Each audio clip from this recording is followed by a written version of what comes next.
Hello guys, welcome to inside sport. मैं हूं आपका दोस्त अक्षित वैद्यान और आज हम बात करेंगे प्रो कबड्डी लीग और बेंगलुरु बुल्स के स्टार खिलाड़ी विकास कंडोला से। पहले तो मैं आपसे आपके पास्ट के बारे में थोड़ा सा जानना चाहता हूं कि कैसे आपने कबड्डी शुरू की और कहां पे आप पैदा हुए और किस तरीके से आपका रुझान जो है वो कबड्डी की तरफ हुआ। तो मेरा गांव हरियाणा में है। जींद मेरा डिस्ट्रिक्ट है और बुडैन मेरा गांव है। और मैंने कबड्डी की शुरुआत बचपन से ही की है, क्योंकि मेरे गांव में कबड्डी का बहुत अच्छा क्रेज है। और मेरे गांव में कबड्डी ही ज्यादातर खेलते हैं और कोई गेम का क्रेज नहीं है। तो मैंने गांव से ही स्टार्ट किया कबड्डी। किसी तरह की चुनौती आपको आई जब आपने शुरू की? बस चुनौती तो आती है। और मतलब पहले कभी सोचा नहीं था कि मतलब कबड्डी भी इतने ऊंचे लेवल पे जाएगा। पहले तो मिट्टी पे ही खेलते थे ज्यादा। मैट पे तो इतनी टूर्नामेंट नहीं होती थी। और बस उस टाइम तो यही रहता था कि कबड्डी खेलना है और बस जॉब लगना कबड्डी से। तो अभी वो प्रो कबड्डी नहीं आया था, हम्म। तो इतना नहीं सोचा था। लेकिन जैसे प्रो कबड्डी देखा उसके बाद यही सोचा कि मेरे को भी प्रो कबड्डी में खेलना है, अपना नाम कमाना है। तो फिर जैसे प्रो कबड्डी स्टार्ट हुई और ज़्यादा ट्रेनिंग की और ज़्यादा सीखने की कोशिश की। अच्छा, अब अगर हम बात करें इस सीजन की, तो इस सीजन में बेंगलुरु बुल्स वैसे तो अच्छा कर रही है, लेकिन आपका ये सीजन अभी तक उस तरीके से जिस तरीके से आपसे उम्मीद की जा रही थी, जो आपका एक प्राइस टैग आप लेकर आए थे, वो जो प्राइस टैग था हम्म। उसके मुताबिक लोगों को अभी भी लगता है कि आपने उस तरीके का परफॉर्मेंस नहीं दिया है। तो क्या अब भी कुछ ऐसी चीजें हैं जो आपको प्रेशर में डाल रही हैं, या प्राइस टैग का प्रेशर है, या फिर किस तरीके का प्रेशर आपको लगता है कि क्या है जो अभी भाई तक किसी आप? किसी किसी तरीके का भी प्रेशर नहीं। और मेरे लिए कोई मायने नहीं रखता जो मेरी परफॉर्मेंस है। मेरे लिए हम्म। टीम टीम की परफॉर्मेंस सबसे जरूरी है, और वो टीम बहुत अच्छा कर भी रही है। मतलब मैच हार जीत एक अलग चीज होती है, लेकिन टीम बहुत अच्छा कर रही है। और हम्म। प्रेशर तो मेरे ऊपर है ही नहीं। जब ऑक्शन हुआ, ऑक्शन के दिन ही कोच साहब ने मेरे को बोल दिया था कि इस चीज का प्रेशर कभी मत लेना, कि मतलब तो इतने इतने प्राइज में है या फिर ये सब कुछ ऐसा कुछ नहीं है। तू अपने गेम पे ध्यान दे। और रही बात मेरी परफॉर्मेंस की, परफॉर्मेंस खिलाड़ी की अप डाउन होती रहती है। और ऐसा नहीं कि परफॉर्मेंस बिल्कुल डाउन है। भरत इतना अच्छा चल रहा है तो हम कंटिन्यू भरत को चला रहे हैं। जब जब टीम को मेरी जरूरत पड़ेगी तो मैं भी अच्छा करूंगा। और रेडर है, नीरज है, सचिन है, तो वो भी अच्छा कर रहे हैं। सबसे ज्यादा जरूरी होती है टीम की जीत, और वो टीम अच्छा कर रही है। लेकिन अगर कल का मैच देखें जयपुर पिंक पैंथर्स के अगेंस्ट, उसमें अगर भरत नहीं चले तो फिर पूरी टीम कोलैप्स हो गई, मतलब पूरी टीम बिखर गई और इतना बड़ा अंतर से हारी है। तो ये कहीं ना कहीं एक तो होता है कि अगर आप एक ही रेडर पे निर्भर रहेंगे तो वो कहीं ना कहीं आपकी टीम को इफेक्ट तो डालेगा। तो ऐसे में आप फिर कैसे स्ट्रेटेजी बनाते हैं, क्योंकि अगर आप अपने परफॉर्मेंस की बात कर रहे हैं कि उतार चढ़ाव आते रहते हैं, तो किस तरीके से फिर आप कोच के साथ या फिर कैसे टीम के साथ कैसे बात करते हैं इस चीज को लेकर? हर हर दिन हर खिलाड़ी का और हर टीम का अच्छा नहीं जाता। क्योंकि कल हमारा ना तो रेडिंग डिपार्टमेंट चला और ना डिफेंस चला। हम्म। तो उस वजह से हम इतने मार्जिन से हार गए। तो उस चीज पे काम करेंगे। और आगे आने वाले मैचों में कोशिश करेंगे कि ऐसी गलती ना हो। क्योंकि कल अगर पूरा मैच देखा जाए तो हमारे ना रेडिंग में अच्छा कर पाए और ना डिफेंस में। हो जाता है कभी कभी, उस चीज पे भी काम हम्म। करेंगे। तो आप जैसे कि आप कह रहे हैं कि काम करेंगे, तो आपकी जो प्रिपरेशन रहती है, क्योंकि काफी लंबा टूर्नामेंट है, फिजिकल ट्रेनिंग तो होती है, तो हम्म। जैसे इतना बड़ा मार्जिन से हारने के बाद एक थोड़ा सा कॉन्फिडेंस भी डाउन होता है टीम का। तो उसको बिल्डअप करने के लिए या मेंटली स्ट्रांग होने के लिए, क्योंकि इतने लंबे टूर्नामेंट में फिजिकली तो आप ट्रेनिंग करके कर सकते हैं, जिम जा सकते हैं या बाकी चीजें कर सकते हैं, लेकिन मेंटली फिट हम्म। रहना भी बहुत जरूरी है। तो उसके लिए किस तरीके से आप अपनी ट्रेनिंग, अपनी प्रिपरेशन रखते हैं? भाई अगर हम इतने पॉइंट से आ रहे हैं तो हमने 16-16 पॉइंट की लीड भी कवर की है। आप वो चीज भी तो देखो ना। हम्म। हमने दिल्ली के साथ है, बॉम्बे के साथ है, हमने 16-16 पॉइंट की लीड भी कवर की है। तो उन चीजों से मोटिवेशन भी तो मिलता है कि हाँ हम कर सकते हैं, हमने करके दिखाया भी है। तो उन चीजों को देखते हैं और कोच साहब को हमारे ऊपर इतना विश्वास है, कोच साहब भी यही बोलते हैं कि तुम कर सकते हो और तुमने करके दिखाया है, तो वो चीजों उन चीजों से हमें मोटिवेशन बहुत ज्यादा मिलता है। तो इस सीजन में आप अब तक अपनी परफॉर्मेंस से खुश हैं? भाई मैंने आपको पहले भी बोला और मैं अभी भी कह रहा हूँ, मैं अपनी टीम की परफॉर्मेंस से खुश हूँ। मैं पिछला एक दो मैच जो मैच आ रहे हैं उन पे उनमें हमारे से जो गलतियां हुई है उन गलतियों से सीखेंगे। लेकिन अगर हम एक दो मैच को निकाल दें, जैसे एक हमारा मैच बेंगलुरु वॉरियर्स के साथ था जो हम हम्म। 11-12 पॉइंट से लूज हुए थे, और एक ये जयपुर वाला, बाकी हर मैच हमने अच्छा खेला है, अच्छा करके दिखाया और हम जीते भी। और जिस मैच में हम आ रहे भी हैं, किसी मैच में 2 पॉइंट से, किसी मैच में 3 पॉइंट से आ रहे हैं, तो ऐसा नहीं कि टीम ने खेला नहीं, अगर हम आ रहे भी हैं तो खेल के आ रहे हैं। जी। जैसे आपका हमने पहले भी ऑक्शन से पहले भी आपका एक इंटरव्यू था कि कोच रणधीर सर के साथ आपका जो ट्यूनिंग है वो किस तरीके की ट्यूनिंग है, क्योंकि आपने अभी बताया कि मैच हारने के बाद भी हम मोटिवेशन अपने आप को देते रहते हैं कि हमने इतने मार्जिन से जीते हैं।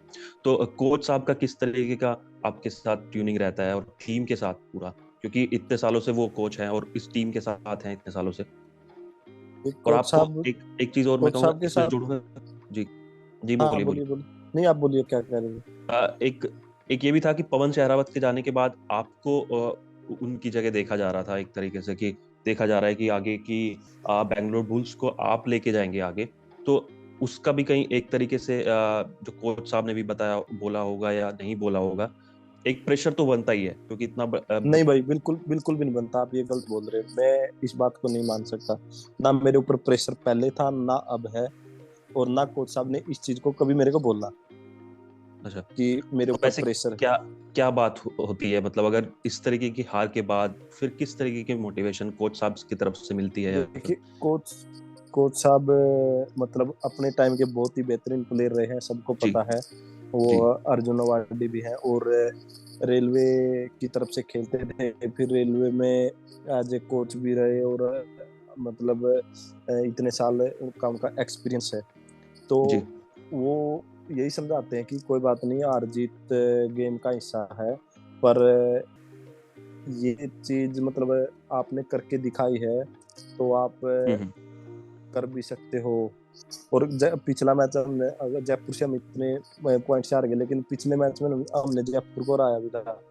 तो कोच साहब उन्हीं चीजों के बारे में बोलते हैं जो मतलब हमारी छोटी मोटी जो गलतियां हैं उनको हमारे को समझाते हैं, जो हमारा प्रैक्टिस टाइम होता है उसमें उन्हीं गलतियों को समझाते हैं कि इस टाइम पे ये गलती हुई, ये गलती नहीं होनी चाहिए थी। तो उन छोटी छोटी गलतियों से हमें बहुत कुछ सीखने को मिलता है। और कोच साहब का तो इतना एक्सपीरियंस है, उन्होंने एज ए प्लेयर और एज ए कोच इतने मतलब पहले अपने टाइम में इतने मैच खेले हैं, और एज ए कोच उन्होंने इतने मैच मतलब कोचिंग की है, पहले रेलवे में भी कोचिंग की है, और अभी कंटिन्यू ये 9 सीजन है वह जी। बेंगलुरु बुल्स के साथ जुड़े जी। हुए हैं। तो उनके पास इतना एक्सपीरियंस है, उनको सब पता है कि प्लेयर को किस तरह से मोटिवेशन करना है, प्लेयर को किस तरह से अप लेके आना है, तो उनको सब चीज़ों का पता है। इसके बारे में तो कोई कहने की जरूरत ही नहीं। तो इस चीज़ का हमें बहुत बेनिफिट मिलता है, और हमें मतलब मोटिवेशन भी मिलता है। कोच साहब जब बोलते हैं कि कोई बात नहीं, हार जीत होती है, आप अगले मैच की तैयारी करो और अगले मैच में अच्छा करोगे। तो अगला मैच आपका यूपी योद्धा के साथ है। यूपी योद्धा की अगर बात करें तो फॉर्म में है इस टाइम। उनके सारे संदीप नरवाल उनके साथ जुड़ गए हैं।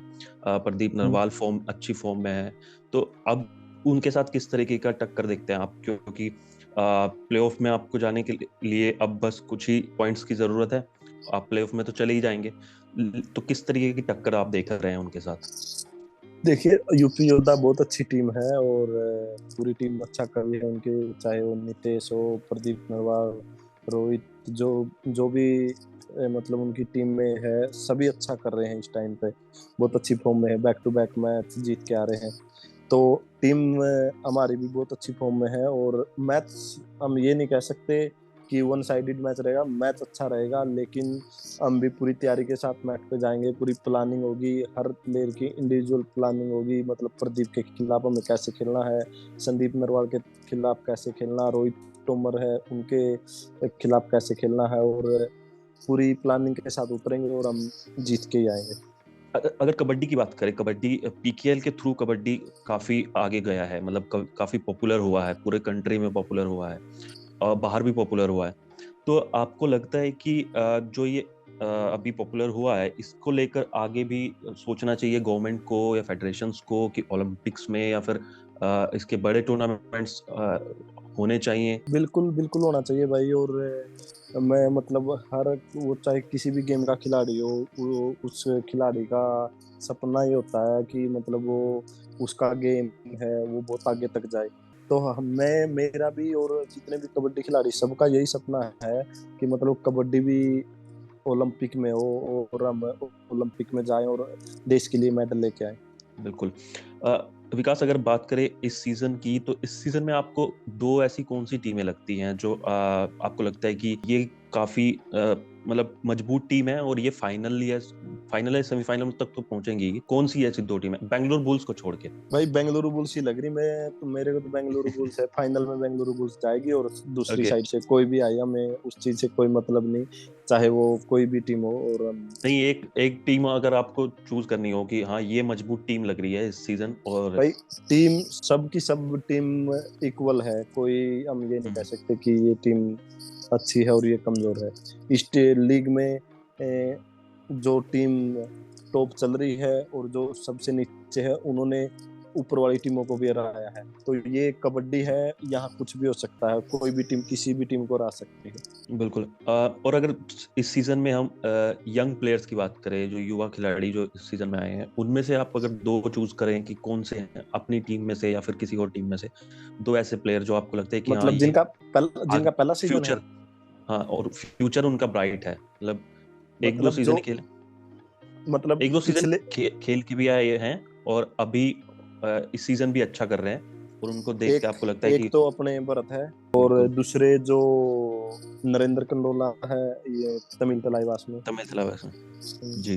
तो ये आपको लगता है कि इनका फ्यूचर आगे पीकेएल में भी काफी ब्राइट है? और बाकी हाँ, वैसे बहुत सारे यंग प्लेयर आए हैं। सौरभ है, और डिफेंसर की बात करें तो सौरभ है, बेंगलुरु बुल्स में ही है, जो मतलब 3 सीजन से खेल रहा है। बहुत सारे मोहित गोयत है, असलम है, बहुत सारे प्लेयर निकल के आए हैं। बेंगलुरु बुल्स के साथ जुड़े हैं, तो आपकी बेंगलुरु बुल्स फ्रेंचाइजी के साथ किस तरीके की बॉन्डिंग हो गई है, या किस तरीके का मतलब उनसे सपोर्ट मिल रहा है? कैसे क्या कोई प्रेशर है फ्रेंचाइजी का कि हमने भाई आपको एक इतने मिनट मेरे ऊपर किसी चीज का कोई प्रेशर नहीं है, और इतनी अच्छी मैनेजमेंट है मतलब कि मैं बता नहीं सकता। मतलब कि किसी प्रकार का किसी भी प्लेयर के मेरे मेरे ऊपर नहीं, किसी भी प्लेयर के ऊपर कोई प्रेशर नहीं डालती। मतलब कि चाहे वो गेम की बात हो या कुछ भी बात हो। तो यहाँ ऐसा नहीं है कि मैनेजमेंट से कोई कुछ बोलता है, नहीं। बस वो यही है, टीम आ रहे या जीते प्लेयर का हौसला बढ़ाते हैं कि कोई बात नहीं, आप अच्छा कर रहे हो और आगे और अच्छा करोगे। तो अभी आप बेंगलुरु बुल्स को क्या देखते हैं? इस बार बेंगलुरु बुल्स जीतने जा रही है कप? बिल्कुल भाई, ट्रॉफी बेंगलुरु बुल्स की है। ओके। तो थैंक यू सो मच विकास, हमें टाइम देने के लिए। थैंक यू जी, थैंक और यू। हम भी आपके लिए विश करते हैं कि बेंगलुरु बुल्स ट्रॉफी जीते। Thank you. Thank you so much.